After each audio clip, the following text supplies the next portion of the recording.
నమస్తే సినిమా ప్రియులారా.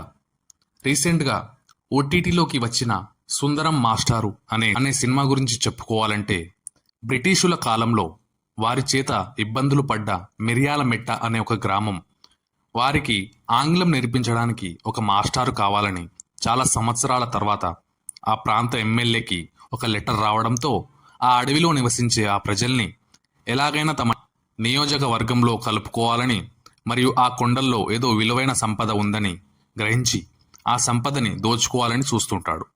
పెళ్లి వయసు దాటుతున్నా కట్నం కోసం ఎదురు చూస్తున్న సుందరం మాస్టారుని ఎమ్మెల్యే ఆశ చూపించి మిర్యాలమెట్టకి పంపిస్తాడు.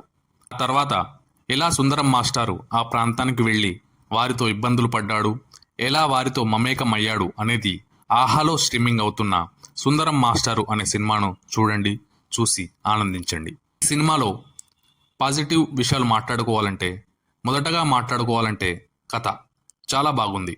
కథ నడిచే ఆ కొండ ప్రాంతం, ఆ ప్రకృతి, వారి వేషధారణ, వారు పలికే డైలాగ్స్ చాలా ఫ్రెష్ ఫీల్ని ఇస్తాయి.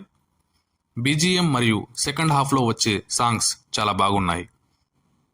హర్ష గారి యాక్టింగ్ మరియు దివ్య గారు మాత్రమే కాకుండా సినిమాలో ప్రతి ఒక్కరూ తమ తమ క్యారెక్టర్ని చాలా న్యాచురల్గా చేశారు.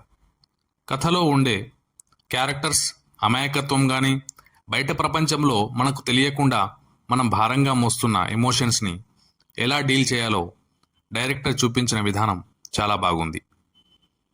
ఒక్క మాటలో చెప్పాలంటే, సుందరం మాస్టారు అనే క్యారెక్టర్ ఆ ఊర్లో వెళ్లే ముందు ఖరీదైన వస్తువులు, డబ్బులు ఒక బ్యాగులో తీసుకెళ్లి ఆ ఊరి ప్రజలను మభ్యపెట్టాలనుకుంటాడు.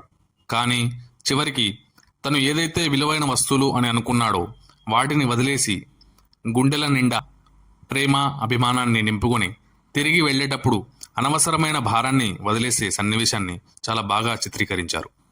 నెగిటివ్ పాయింట్స్ అని చెప్పలేను, కానీ ఇది కేవలం నా ఒపీనియన్ మాత్రమే. ఇది కేవలం ఇండస్ట్రీలో యోగిబాబు గారు మొదట్లో కామెడీ పాత్రలు చేసి మండేలా అనే మెయిన్ స్ట్రీమ్ సినిమా చేసి ఆయన తన యాక్టింగ్తో కట్టిపడేశారు. అలాగే మన దగ్గర హర్ష గారు కూడా మొదట్లో యూట్యూబ్ కామెడీ వీడియోస్ చేస్తూ మెల్లగా సినిమాల్లో నవ్విస్తున్నారు. కానీ ఈ సినిమాలో మాత్రం చాలా మంచి పర్ఫార్మెన్స్ ఇచ్చారు.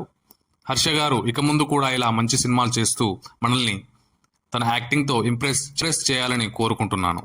ఇది ప్రతి ఒక్కరూ ఫ్యామిలీతో కలిసి ఆనందంగా చూసే సినిమా.